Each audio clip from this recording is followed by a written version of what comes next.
สวัสดีทุกคนเนาะโอ้โหน้องกำลังสิเว้าวันนี้พามาตามหาปลาคอ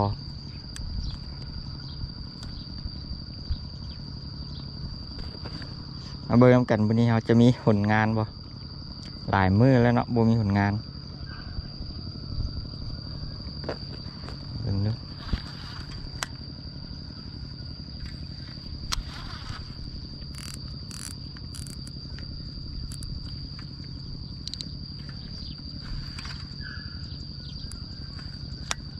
ทีนี้เห็นนี่ตัวหนึ่งอยู่นี่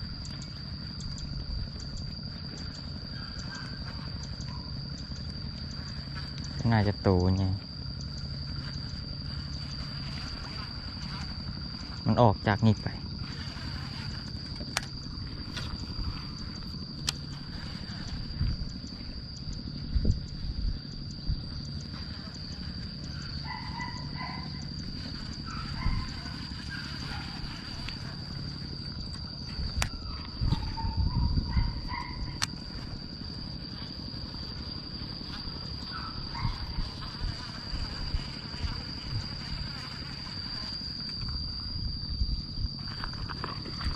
มา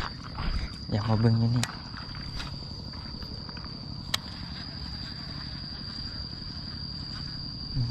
นี่หนิ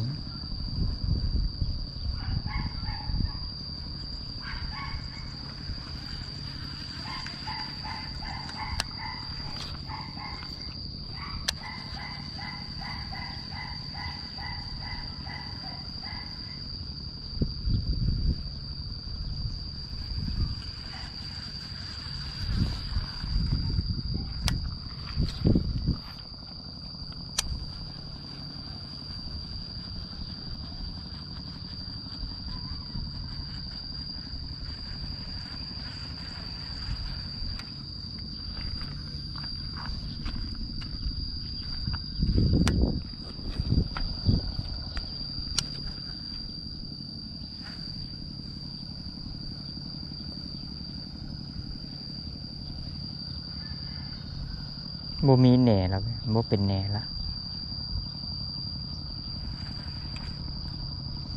นี่ตัวน้อยอยู่นี่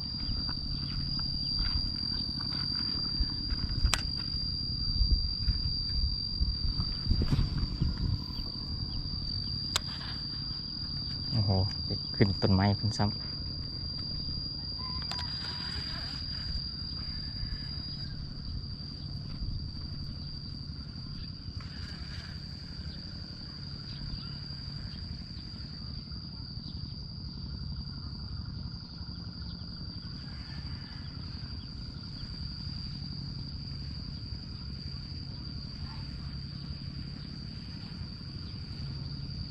น้ำขึ้นค่อนข้างลายเลยแหละเบิ้งพุ่นละ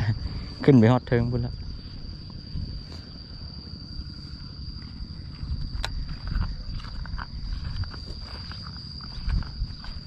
เจ้าขุดดินเราจะปลูกข้าวที่นี่เบิ้งทรง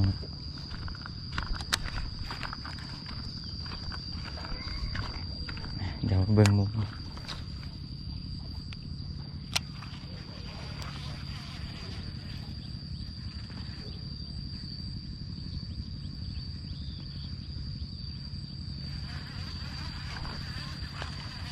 เนี่ยจะเป็นไหลไปทางเดบิวต์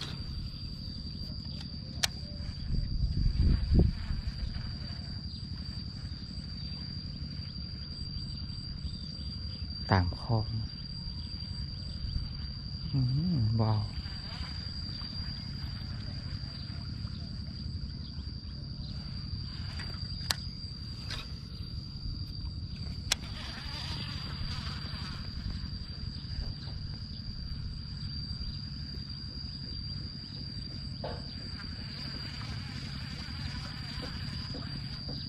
ยังว้าวแท้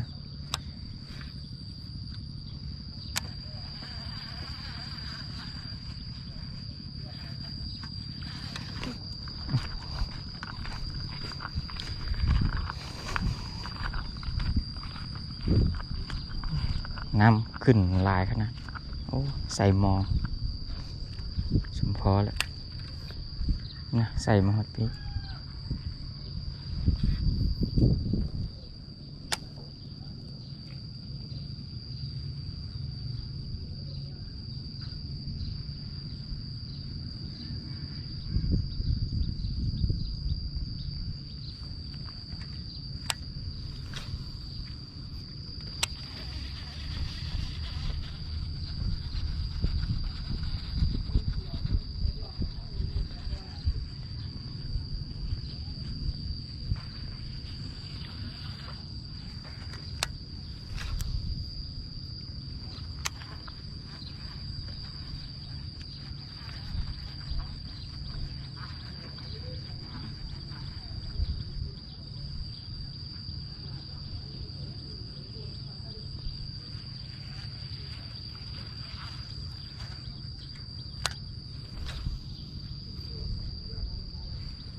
ป่ากัดอยู่ข้างหลังนะ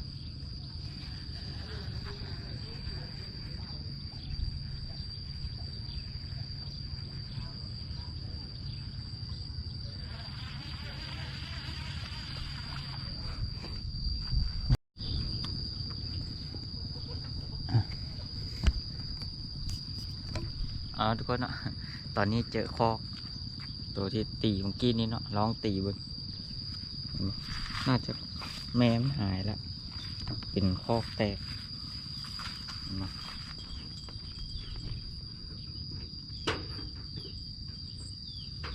หลายตัวแล้วง่ายแล้วลูกมันก็ซ้ำนิ้วก้อยง่ายเติบ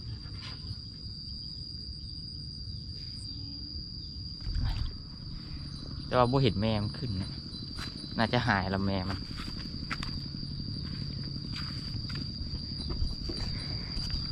อย่ามาเบิ่งกัน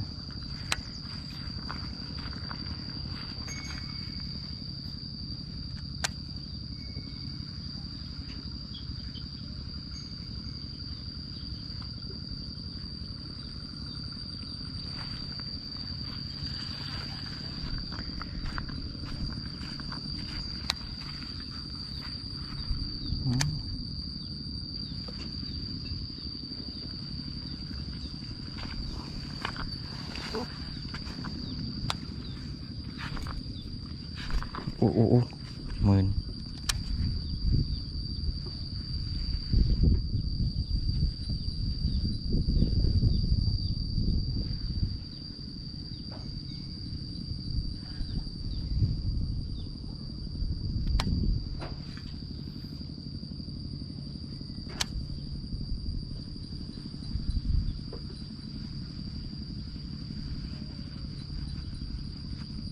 บ่เอา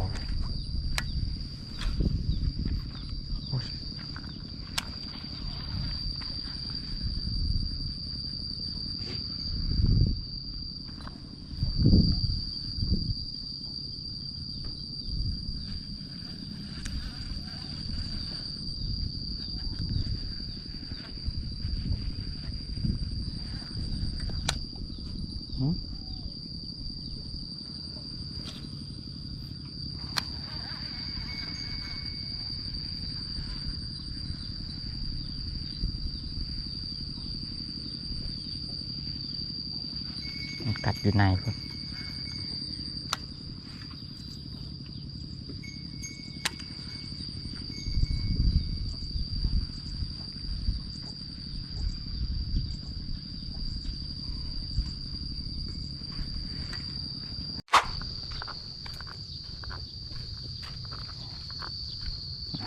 เนี่ยยังมีอยู่นี่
มั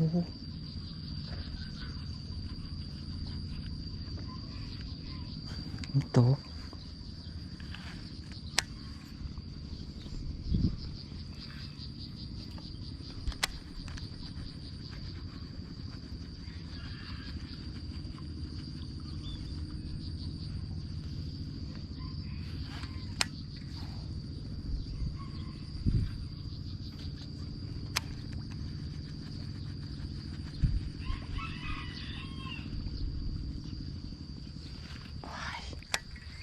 มันเบา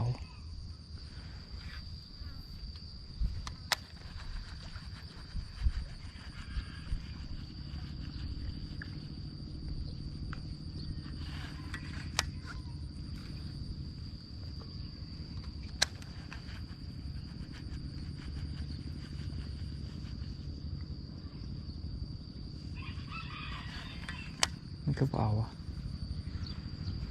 โอ้มันมุดลงหลุมแล้ว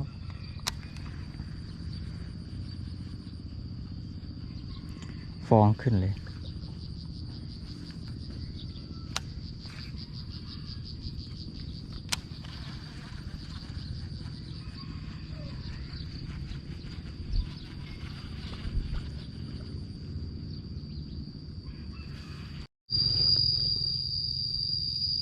มาเดี๋ยวมาลองดินแบบผิวน้ำเบิ่งรู้สึกว่ามันบ่เอา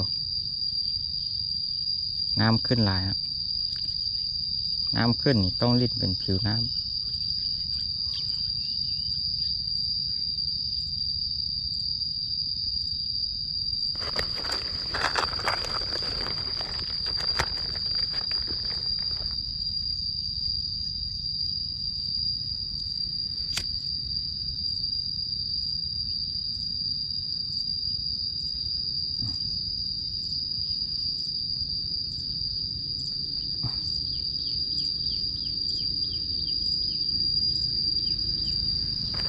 ไป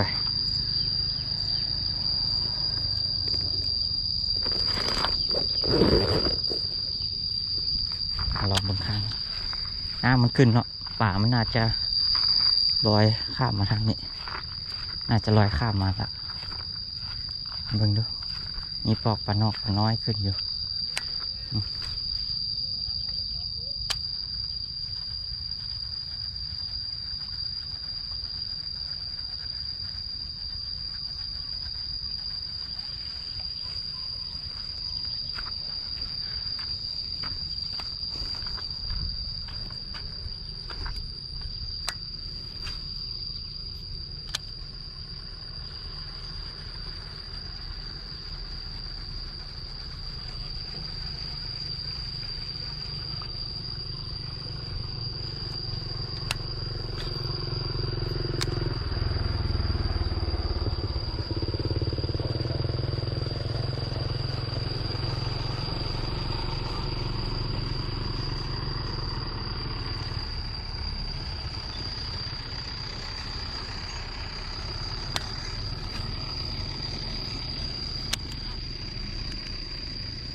มันจะเป็นแบบที่คิดว่า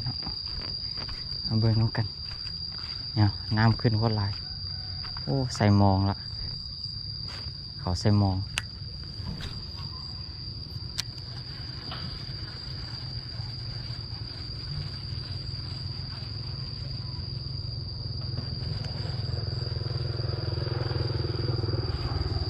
ก็จะเอาใส่มองแล้ว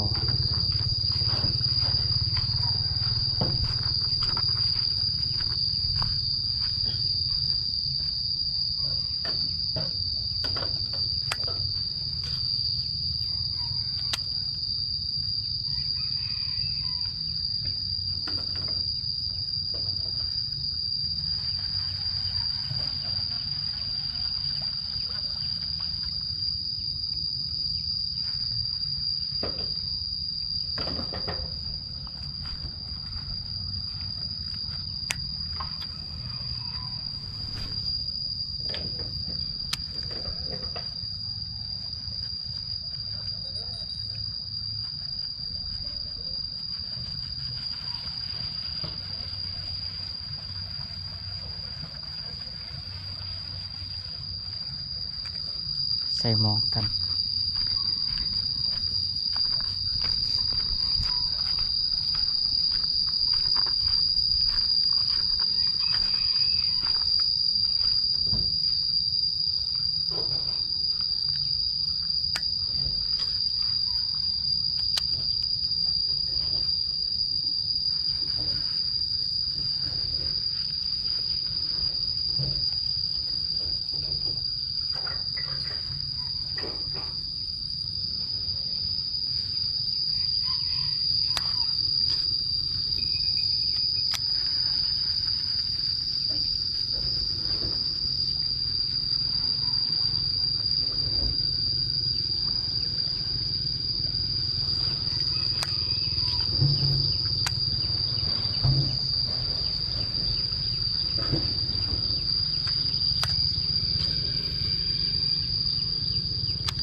หมอกกัน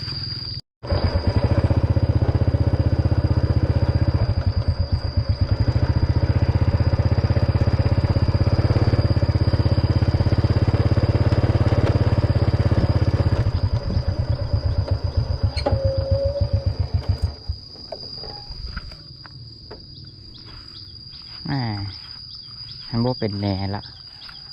ลอนจัน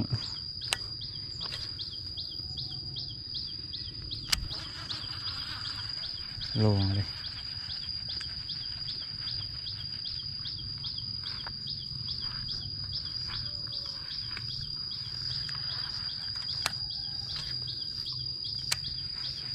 นี่ไปใช้เวทละ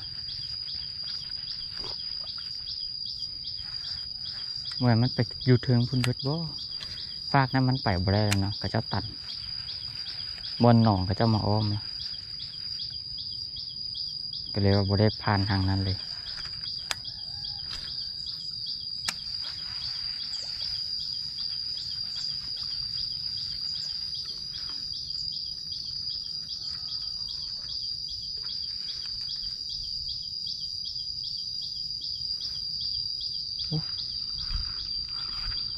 นี่โต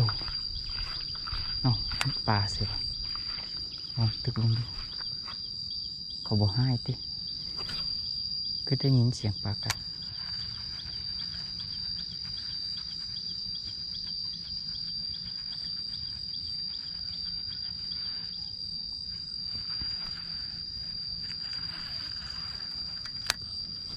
ไม่ได้มีใครมาปล่อยติดปลา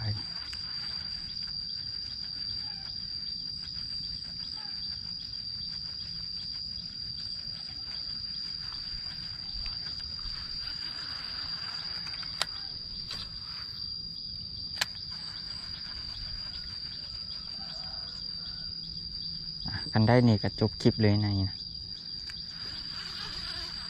ขอจากโตดู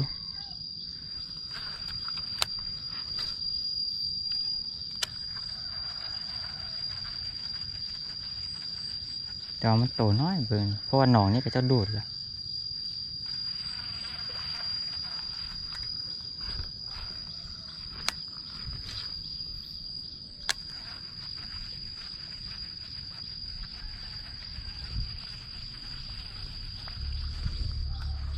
เห็นกัดอยู่นี่กิน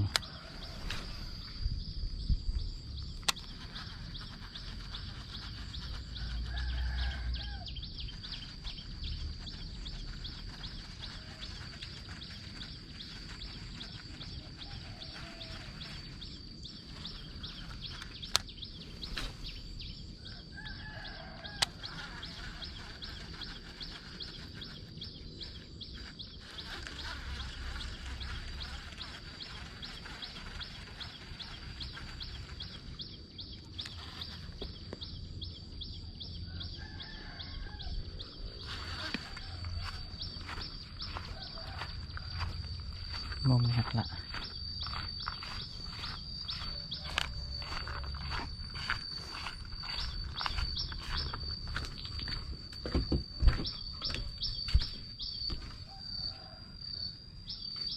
น้ำขึ้นมาแล้ว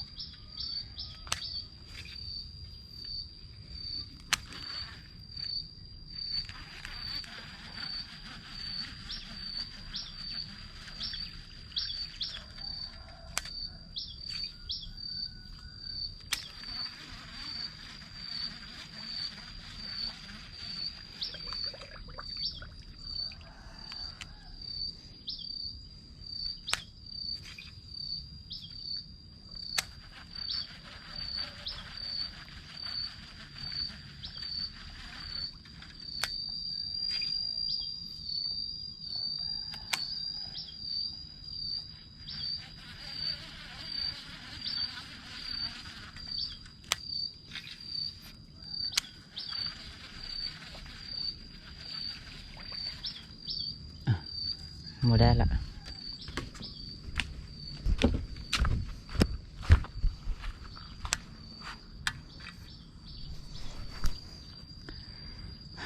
เอาเนาะก็จบสำนี้